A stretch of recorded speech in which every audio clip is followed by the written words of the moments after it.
digital content strategy. Let's go. Now, I imagine quite a lot of you may have come along today because everything is sort of on fire. I've done content now in university museums, university libraries, the Royal Academy of Arts, and a little bit for Tesla. There was pretty much no strategy at Tesla, but in every other organization, I've gone from strategies, which have sometimes just lived in my own head because I was basically a one-person army, through to trying to get colleagues of around 30 people on board, through to big national organization content strategies. So what I'm going to go through today is approaches which I've found have helped and the main things to cover, but I won't be able to go into everything in masses of detail. It's more like, here's where to start, see what fits for you, have a crack at it. But I put this slide up because whenever I'm talking to organizations, the feedback I usually get is that people are either doing too many things, and too many of those are ineffective, putting things up on social media, not doing so well. There are people in the organization just pumping out content, but there's no coordination. Everything is just generally on fire, and you kind of need a stick to get a bit of rigor in how you're doing your content, but you also need a bit of a carrot so you don't temper people's enthusiasm in helping you with content in your organization. And it's worth also realizing that we're in this period of readjustment. We went through the pandemic where everyone pivoted to digital content as people have started coming back in person. This is from our COVID participation monitor, which we run every few months across the entirety of the UK. These are people engaging with culture. You can see online is falling a bit off a cliff in terms of participation. And some of that is because people are coming back in person and that's a better alternative than online. Some organizations are just naturally producing less digital content. But as we adjust, we need to find out how to do more of the effective things that work for audiences that want to engage online and offline, and do less of the ineffective stuff. And it is worth doing because this is another survey from 2021 during the pandemic of people engaging with culture, of whether people were engaging with cultural organizations online. So before the pandemic, only 25% of people were saying yes. During the pandemic, that jumped to 60%. And after the pandemic, we're kind of after the pandemic, I think. There's still a lot of interest, but people are a little bit iffy, maybe because they've been burned by bad experiences during the pandemic, or they just need to know what it's going to bring to their lives now that we can go back to things in person. So there is an appetite there. It's just making sure that we meet these people's needs properly. When I was looking up a load of definitions of content strategy, but as far as I can tell, and the way I've always seen it, is it's how do we make the right content, the right audiences, using the right people and right amount of resources so that we all don't end out wasting time on crap content that doesn't get us anywhere, and without having to learn TikTok, because people keep asking us to do a TikTok.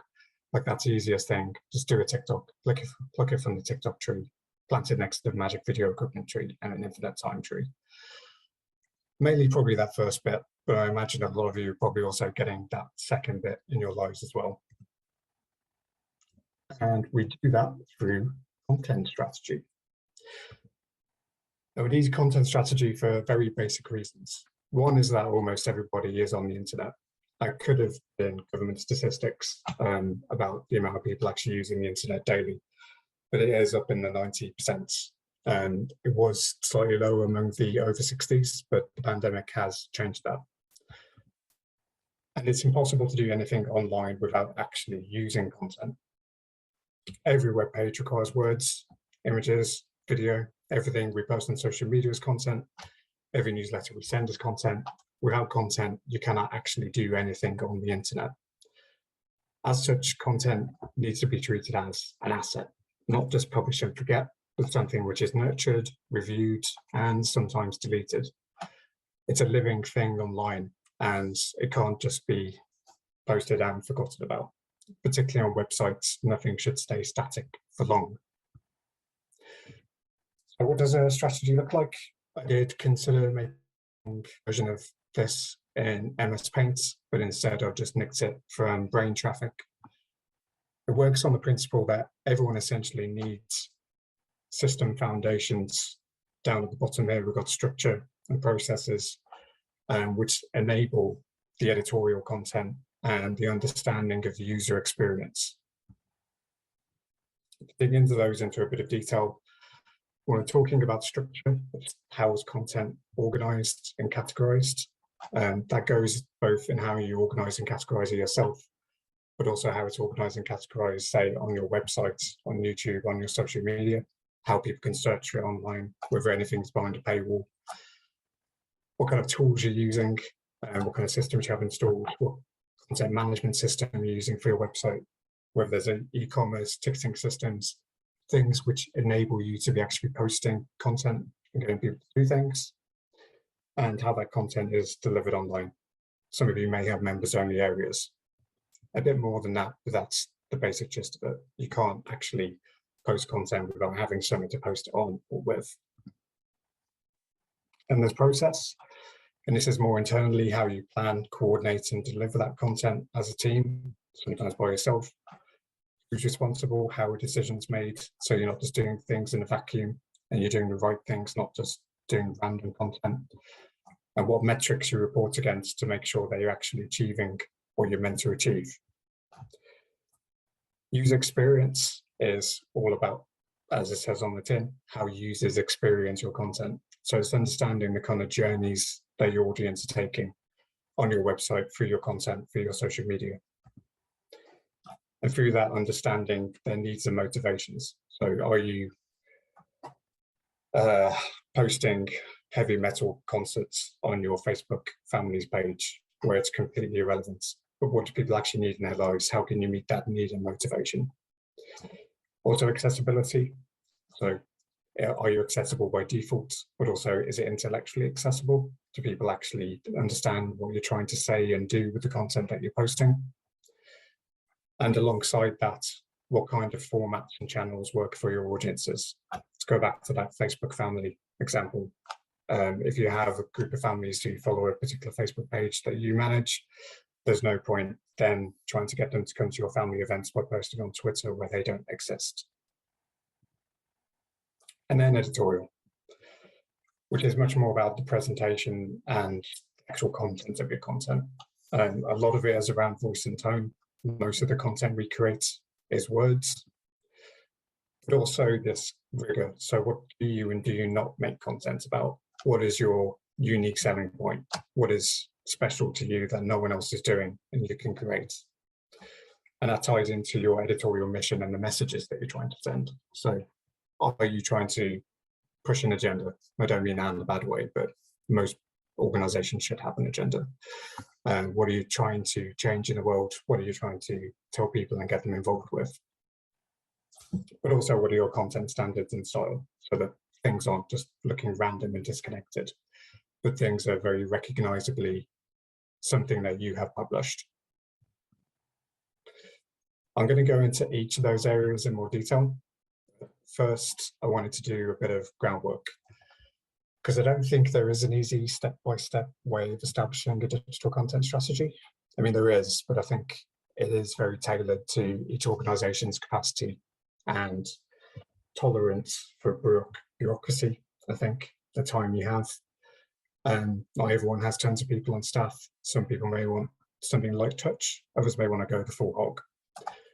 Some people may have very specific questions they want answered with a strategy, others will want a broad approach.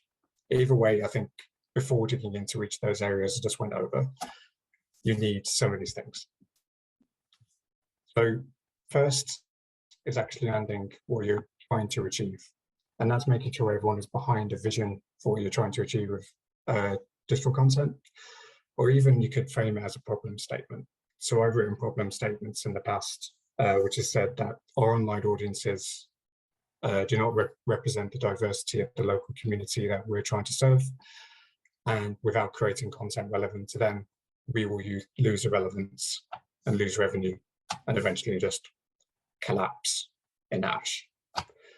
But you need to actually have that long vision of what you're trying to achieve with your content. Another big problem that people fall into is not tying their digital goals to their organizational goals, and people seeing digital objectives as quite separate to what everyone else is trying to achieve. It's actually quite easy to translate your organizational goals into digital ones. So for instance, if an organizational goal is, say, to reach and engage a local community, that is something that you can track through demographics for your website and reaction to local content that you're publishing, that kind of thing. You also need to be clear about the risks of doing nothing, because the whole point of writing a strategy is at some point you need to communicate and involve other people in your organization. But you need to be clear that this is a plan and this is what we want to achieve. But if we don't commit and if we don't do these things, these are the likely consequences. Which, like I say, is usually growing irrelevance, not taking advantage of the fact that people are, say, shopping online, finding their information online. It's digging yourself into a hole, essentially. But it could also be around inefficiencies. People wasting their time on content that isn't working. They could be spending that time on something that is effective, which really requires involving everyone across the organization. So don't do it as a one-person army. Don't silo it among the usual suspects, because you will need the buy-in of everyone that you work with. And I'll be going into that in a bit more detail later. Saying that, almost every content strategy I see pretty much falls into these kind of objectives, and they're driven a little bit by the kind of metrics available to us online. This is one, the Royal Academy of Arts by Louise Cohen, their former digital content manager, I think her title was. And it falls into these pots of, we're trying to get bigger audiences. You could be growing audiences among a specific demographic. You could just be looking for bigger audiences in general. You want to deepen that engagement. So you want audiences actually engaging with your content, whether that's interacting with your posts, reading articles, watching videos, whatever that may be. And then you want some sort of conversion, some sort of action. Not for everyone, but in certain cases. That could be buying a ticket, could be finding out how to get to your venue, could be anything you like, anything that's a useful goal for your organization. And then retaining that audience, ideally through things like newsletter signups, membership schemes, etc. And you'll notice that looks quite a lot like the marketing funnel, which I try and call the engagement funnel so that people don't turn off. So ideally, you'd have content serving every stage of interest a user has before completing that useful action, which I've called connection here. So you need, people will never just automatically go, I'll buy a ticket to this exhibition at the British Museum, if they aren't first aware of it and made to be interested in it, and then consider how to do it, and then do it. So you need everything you need bits at every bit of this level. But that's not to say that it's all on one content channel. You could be spreading awareness through a campaign on social media. The interest could be then drawing them into an article about the exhibition.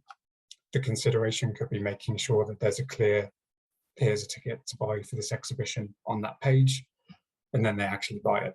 But the idea is not everyone that's interested will eventually make that connection, but you need to make sure that there's a clear route for people to make that connection. Second bit is knowing your audience. I work for the audience agency, so that shouldn't be a surprise. Ideally, you would already have target audiences for your organization, but I think it's also important to specify who you are not targeting, because it's quite easy to say, oh, we'll just do content basically for everyone. And I think your content does need to have broad appeal, but sometimes you need to be specifically targeting certain audiences. So yeah, different audiences for different goals. And a way of helping that may be by segmenting your audience. So the audience agency does segmentation for Audience Finder, which I'm sure a lot of you are aware of, with this idea that you cut your audience into chunks based on their demographics and their interests, and use those as a guiding light to say, this content fits this audience segment, this content fits this other audience segment. But if you're writing a strategy, it's up to you to be fighting for your audience to avoid what always happens, which is someone has an idea or has a project and really wants to write a long, boring article about it. And you've got to be the people to say, we wrote this strategy saying that we're targeting these audiences, and we know this particular audience likes their information, say, in a video format, and it needs to be very engaging, needs to be written at their level, and this is not that. So you may also be creating personas of these audience segments, so a representative of the kind of audience that you're trying to attract.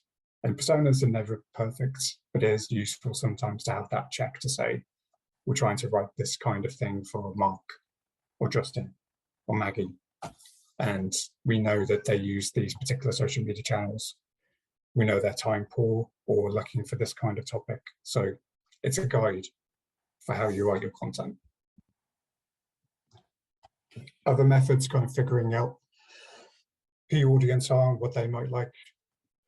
Classics online or physical surveys, just ask people, what are you interested in? How do you use the internet? What would you like to hear about from us? Bring audience segmentation from your survey or ticketing data, and using some of the data that websites and social media give us about our audiences and who's following us. And then you could be using something like the stuff on our right, the Ansoff matrix. So putting your audiences in these boxes. Who are your existing audiences? Who are your new audiences? And who do you want to deepen engagement with a particular audience, or do you want to offer a new service or a new type of content to try and draw in an audience that you know you're not reaching? I could go on about that for days, but like I say, there's a lot to get through. The third piece of the puzzle is doing a content audit. And this is a bit of a length of a piece of string. I've called it an audit, but could also easily be called a review. It's essentially looking at what you've posted in the past, but also considering what your sources of content are, whether they're your exhibitions, your shows, your projects, your staff, the communities you work with, just where might you be able to draw content from, as well as reviewing what you've published. But you need to define the scope. Are you looking at every channel, all of your social media and websites, video, whatever you may have? Is it over the past year, the past month, past quarter? Is it all content, or are you also looking at those content sources I mentioned? You need to decide what you're measuring, which comes back to your objectives. Do you want to know what is most engaging? What is driving people to complete your goals, like buying tickets, signing up to newsletters, that kind of thing? Do you just need to know what is reaching the most people?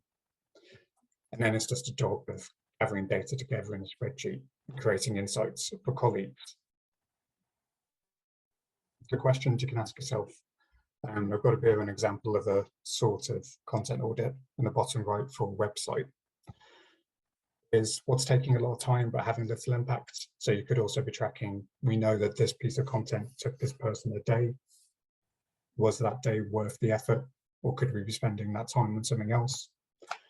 Is there some sort of activity in your organization which you think is really interesting and really ripe for content, but you're not actually using it to its best potential?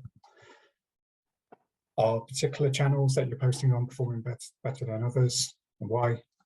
And do you find that there are only a few people actually creating content in the organization?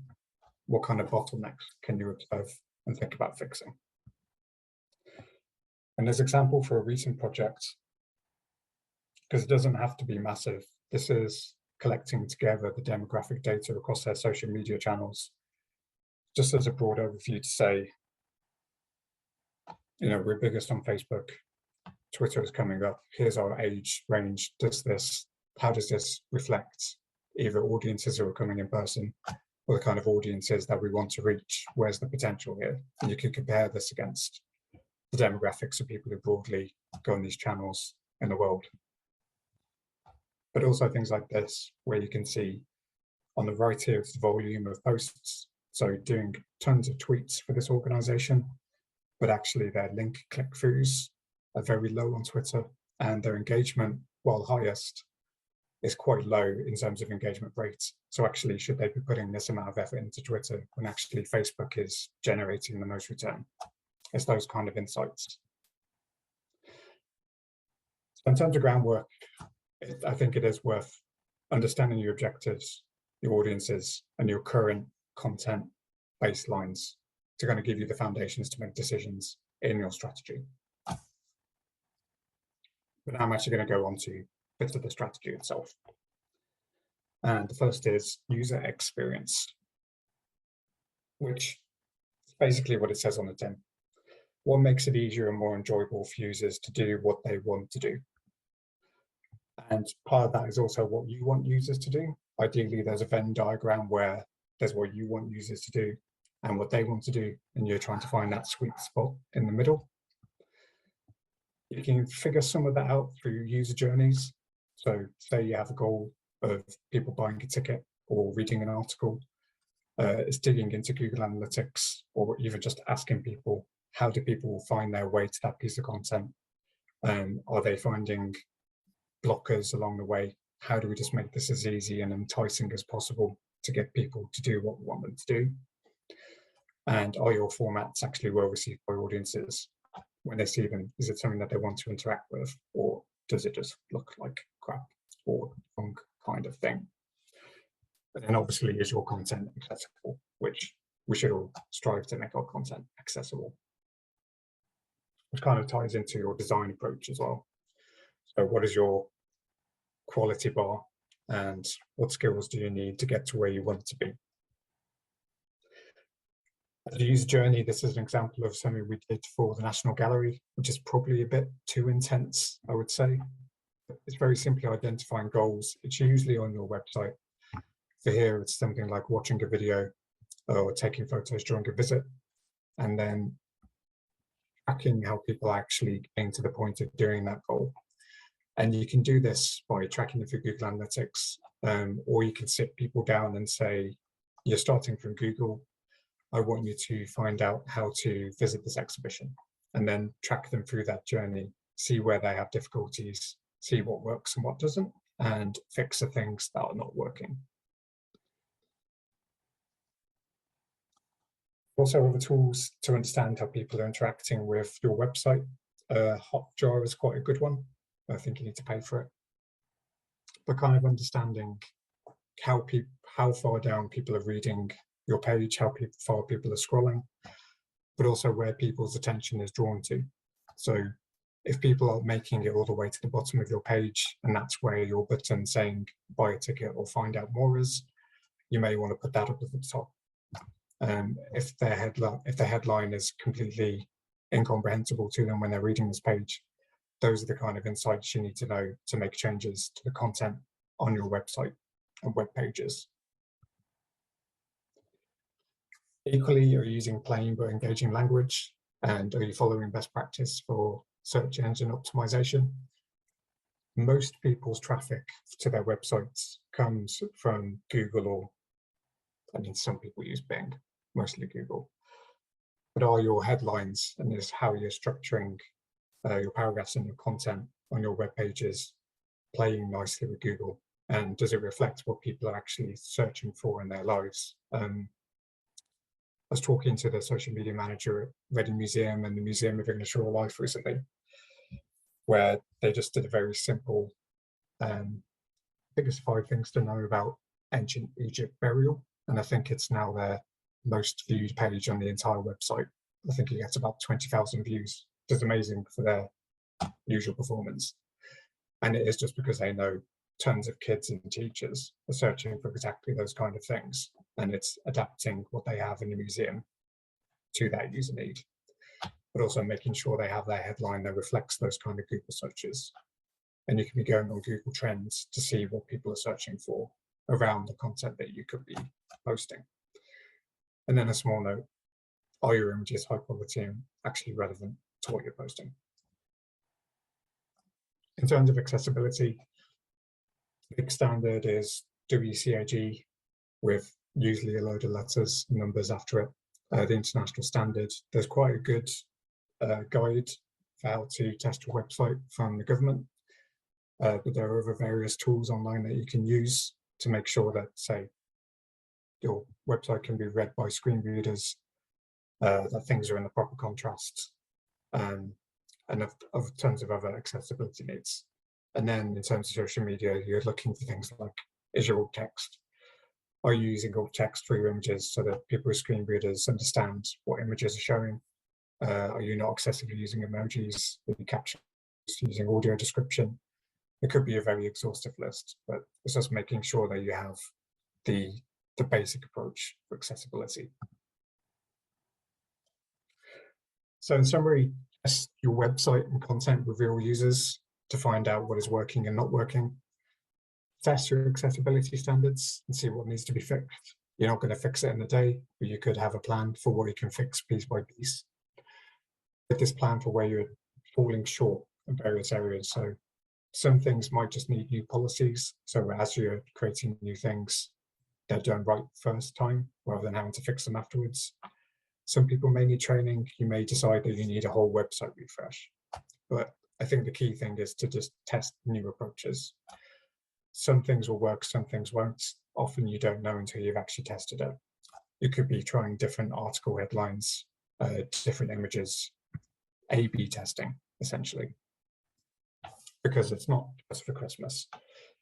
User experience is something you constantly need to be on top of. So it's as much living the strategy as actually writing down your approach. So always reviewing, assessing, and fixing. Process. Like I said, this is a whirlwind tour. The process is essentially looking at how your content gets from A to B. So how it gets from idea to published and doing nicely. But it's also about how you report against success and how you're learning from evaluation. It's what kind of policies provide clarity over that process from A to B for your colleagues. And particularly getting their buy-in as well. If lots of people need to be involved in that process, how do you make sure they're engaged and know their place?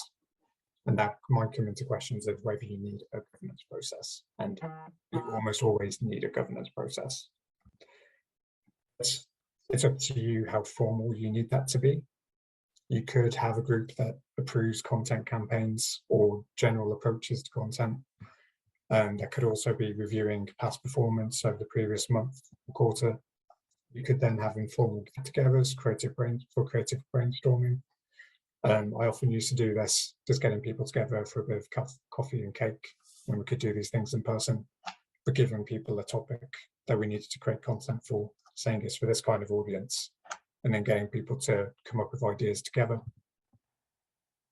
Whether you need your executive team or board to have oversight is definitely a question for you. Usually they just need to know that you have an approach rather than looking at the day-to-day. Usually it's a mix of all three.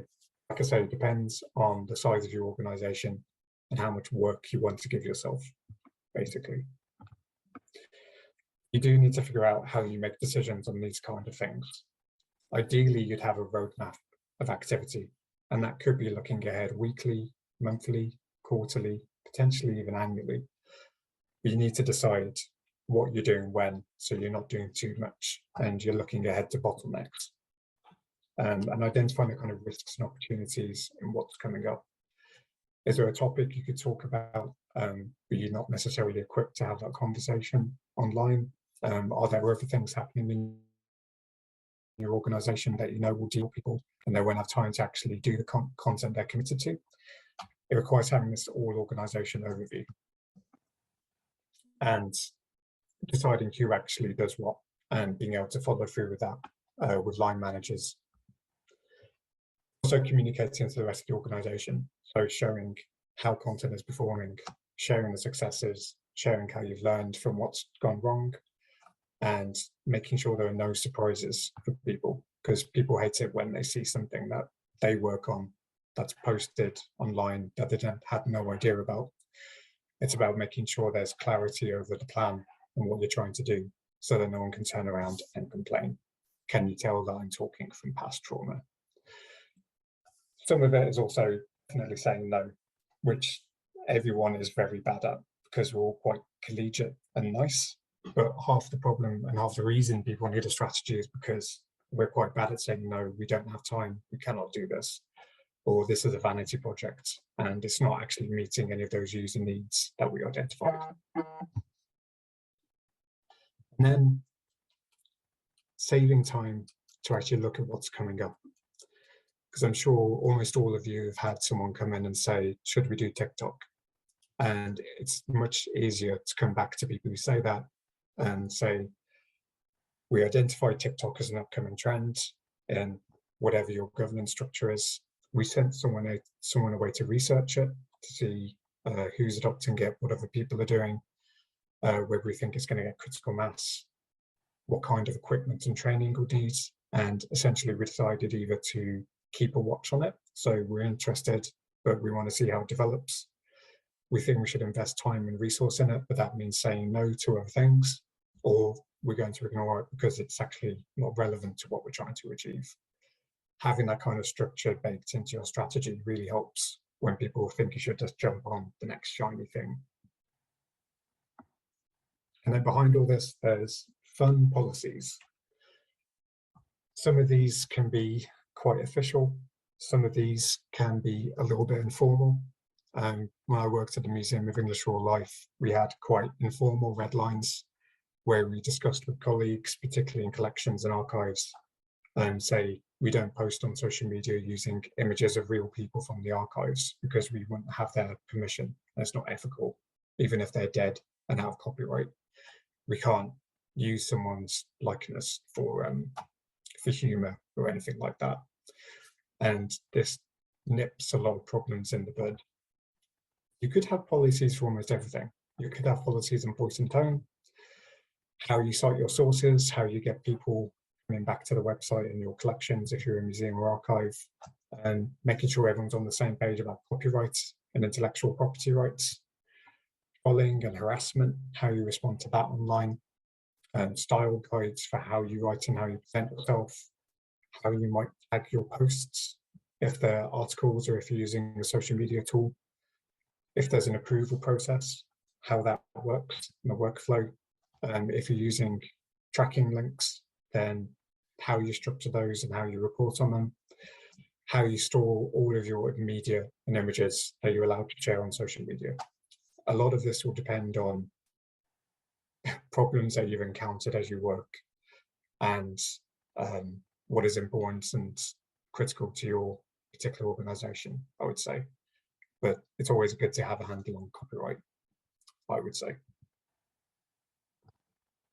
Now, I mentioned giving people responsibilities and getting the buy-in of the organization.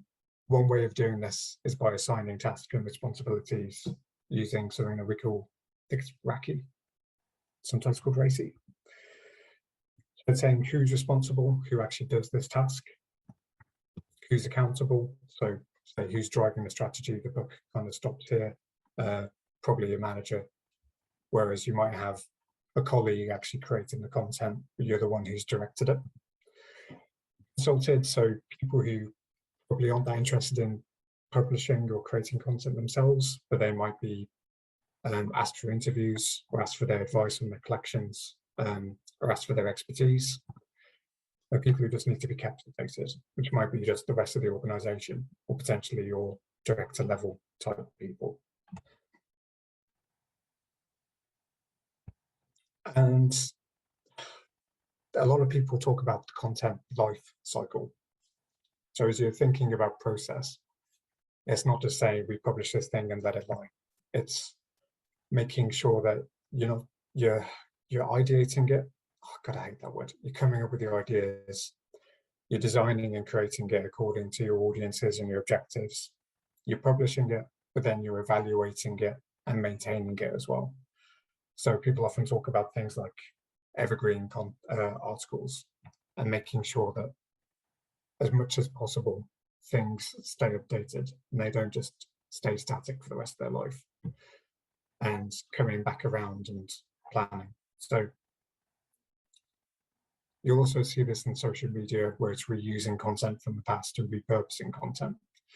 It's making sure that you're as much as possible recycling and reusing and staying relevant. Sometimes the way I like to think of this and organize my planning is considering content as always on. So these are the things that you know you'll always publish. You might have a regular format, you might do a weekly Instagram story, some other type of post on a particular topic. And those are tied to your overall objectives and goals. And those are the things that just keep you consistent over the year. You could be running specific campaigns, it's time limited, could be for an exhibition, could be for a show, could be for a particular project, but it has its own kind of little structure and content stream. And then there's reactive, so agreement on how you respond to trending topics, ideally without seeking permission, because you say we're allowed to respond in this kind of way when these kind of things come up, using this particular type of media, using this tone of voice, and we have the permission to do that because I've already sorted all of our red lines and how we present ourselves. Bring people involved, you can use things like Trello. I've used Airtable before, which is quite fun. So it's a glorified spreadsheet, but making all of this content work visible to people. And very often this comes in the format of a workflow. So some things might be in draft, some things might be ideas, some things might be being written about and published. And it's having somewhere to say, this is the plan, this is who is working on what, and this is a way that everyone in the organization can see what is happening. So choosing KPIs for when it comes to reporting into that governance structure. So you've got your objectives, but you could make those a bit smarter by saying, well, if we're trying to expand this audience or increase engagement on this channel, this is what we think is a realistic target. And tracking that over time, but not getting too hung up on it. I think the ideal is having a baseline of your average metrics, whether that's engagement, reach, page views, whatever you like, but not stressing too much if it goes under or above that baseline. We're using the reasons why it's gone under or above to keep improving. But only focus on a few. There's too much to keep a handle on. You have to keep it simple. Make sure they're actionable, ideally. So if people are reading this article, can we figure out why? What do we need to change? And don't get stuck with useless KPIs. I think should be reviewed regularly. If you think you're giving yourself a too ambitious target because of changes in audience behavior, changes in staffing, you should have the authority to change them as long as you've got a good reason. As a bit of an example, at the Royal Academy, we used to circulate a monthly performance report on our content. You could be doing this less regularly because monthly is a bit epic, but it's a mixture of telling the story of how things are going, so like using emojis, using pictures of what did well and what didn't do well, but also mixed in there some graphs and some targets of what we're trying to achieve. You can see there at this time of year, we were not really reaching our targets because it was too ambitious, so we changed it. Now editorial. So editorial is all about making sure you've got the right content for the right people. So it's deciding what you do and you don't talk about. It's how you present yourself to the world, your voice and your tone, and which audiences and voices do you prioritize in the content that you publish, and your style and approach. Because editorial is basically deciding on the format of the content you're publishing, but also the content of the content, it's worth remembering that you shouldn't just be focusing on one type. Everyone has different needs. I've found this structure quite useful to think of, and it ties back into the engagement marketing funnel that I showed earlier, this idea that some people just want to be entertained. I don't think we should ever forget that a lot of people are on the internet to waste time, to find something fun, sometimes to shout at other people, depends on the person. So you need something in there to get people interested and thinking that you're nice, whether that's through humorous content, could be quizzes, competitions, those kind of things. We also need to keep a handle on inspiration, so sharing when people have had a good time at your institution, sharing endorsements, keeping on top of reviews, but also if it's part of your mission, these more educational pieces. So long form articles, infographics, those kind of things. And then maybe convince, which is you should come here because of this lovely case study, or 5 things to do in Reading and we're one of them, that type of content. And I often use this when people say, why have we posted this funny thing online? As kind of saying we need people to be aware of us and interested and like us so that we can drive them to this other content. But people have different motivations depending on who they are, and they need the right type of content depending on what they're looking for. Establishing principles is also key to how you actually want to be perceived and how you want to sound to the world. You could be coming up with a load of trite words like, are you accessible, engaging, surprising, provocative, factual? Do you want to be a warm intellectual grandparent? Do you want to be a Trump or a Titchmark, or a share online? It all, I probably shouldn't say this, but it almost doesn't matter what you end up with as long as you've had that conversation to say, we're this kind of institution, this is how we want to be perceived, and making sure everyone's on the same page. But if you're coming in cold to these kind of words describing how your tone and voice sounds, it all just sounds a bit bleh. What does that actually mean? I think it's having a conversation with the rest of your colleagues is the most key part, but also testing this voice and tone as you create content and constantly assessing whether particular approaches are working or not working for your audiences. Sorry for swearing. This is probably the thing that I ask myself most when I'm publishing content, because I think you can write a lot of policies, you can prepare a lot of principles and approaches, but you have to remember, you have to put yourselves in the shoes of your audience and ask, do they actually care? And when you're publishing something online, are you saying things like, we're delighted to announce, where most people turn off, but you're actually giving them a reason to be interested in the things that you're posting? So while this looks trite, you do need to be having that check whenever you're publishing something to ask yourself, do I care? And would anyone else care if they read this? To also focus and not do everything. That we fall into this trap of trying to be all things to all people. But when we look at some of the big successes recently, it's organizations really focusing in on their core strengths and a really strong tone and really going for it. So the Black Country Living Museum falling back on their actors and volunteers, tying into the humorous nature of TikTok and just going hard for that. Welcome Collection, taking a very strong editorial approach, going from blogging to actually saying we're more like a magazine style storytelling publishing house and organizing their stories in a very structured way. Kids is a very simple example of, we want to appeal to kids and their teachers and their parents. What kind of content would they enjoy? It's a mixture of games, tutorials, activities to do at home, and easy hook questions, why is art so weird? And sticking to those formats and doing very well doing so. Or the Royal Institution, where they know there's a massive appetite for science education on YouTube. And they know they already have the Christmas lecture and growing their audience to over 1 million subscribers by really gunning for that science education YouTube angle. And not neglecting everything else they do, but having that focus and that structure, because it's 10-2, but this is almost over.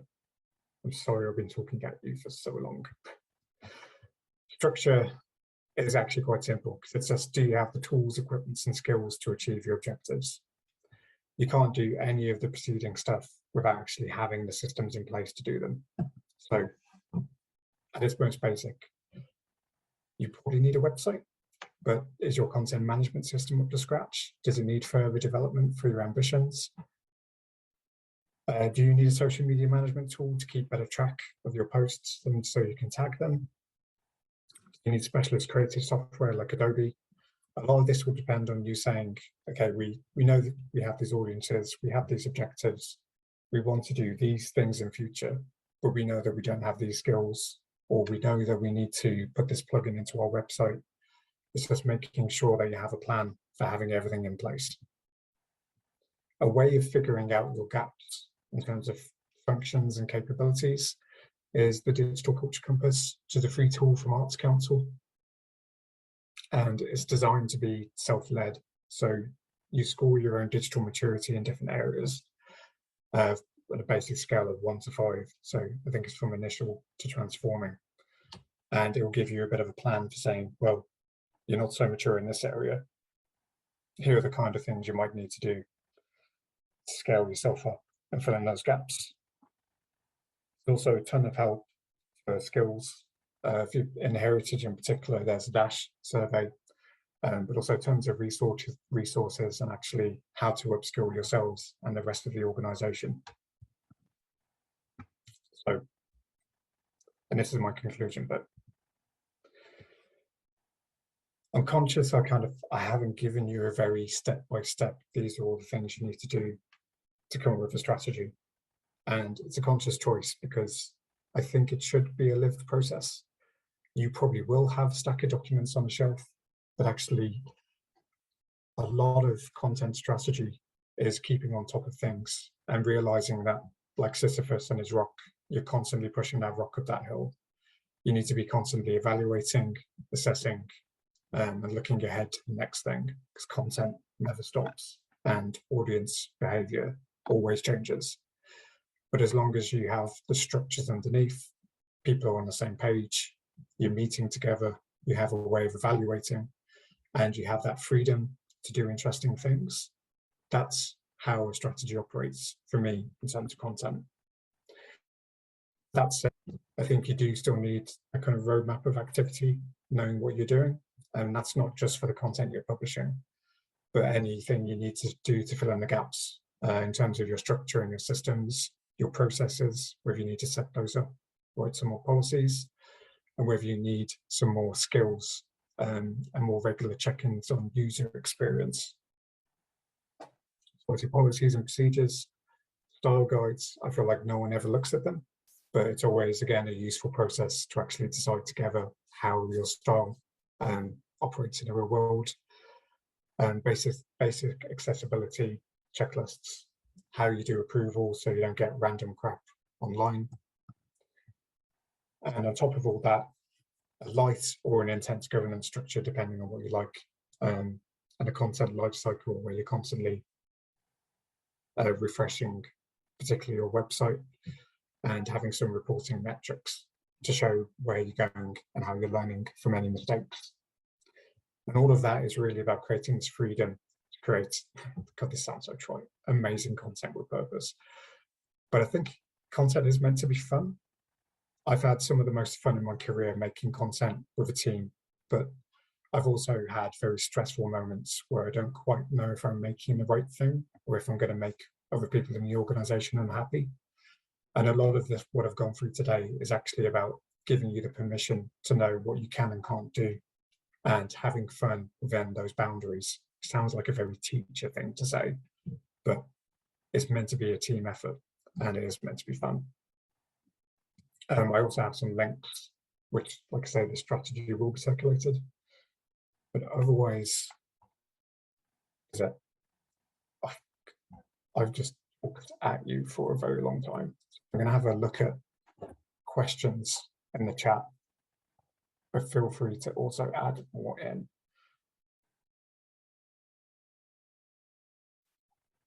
Meeting notes, share slides. Okay, so I had a question from Emma Byrne. Where could a comparative report like this be available to create? I think you're probably talking about the social media one I showed you. Is that right, Emma? If you're still here. I'll assume it is. That one I actually created taking data directly from Instagram, Facebook, and Twitter, so it was quite manual. But if you're using a tool like Sprout Social or Hootsuite, then you can easily set up tools, reports to compare that data for you. And in terms of tracking links, it is a tricky one. If you go to the audience agency YouTube, I did run a session on how to use UTM links to track any links you post online. And it also comes with a free Google spreadsheet so that you can slap in URLs and it will create them for you. But UTM links I found have been the most useful tool for me when doing content, because you can directly say, this is exactly the amount of people who click through from the post that we did. Otherwise, Google Analytics only tells you the broad social media traffic, and you can't say exactly which links are coming from the content you've posted.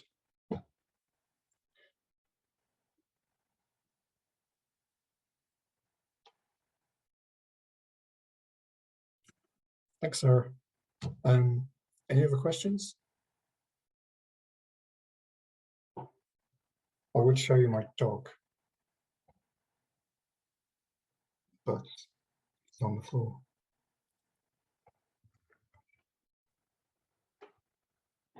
That's my dog. Oh.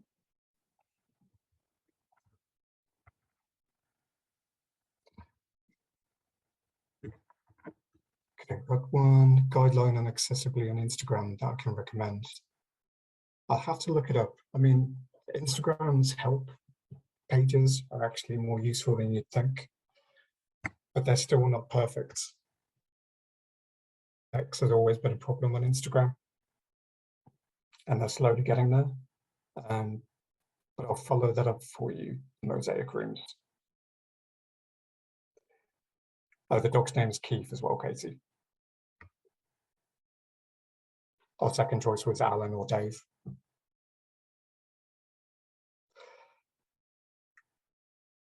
Yeah, I feel like questions are probably drying up now if we're talking about dogs. But if you fancy leaving, then thank you for spending an hour listening to me ramble on. I feel like I'm still learning a lot about content strategy, even though I've been doing this for years. So I'm always happy to chat and follow up if anyone wants to get in touch. But otherwise, thank you for coming and have a good rest of the week.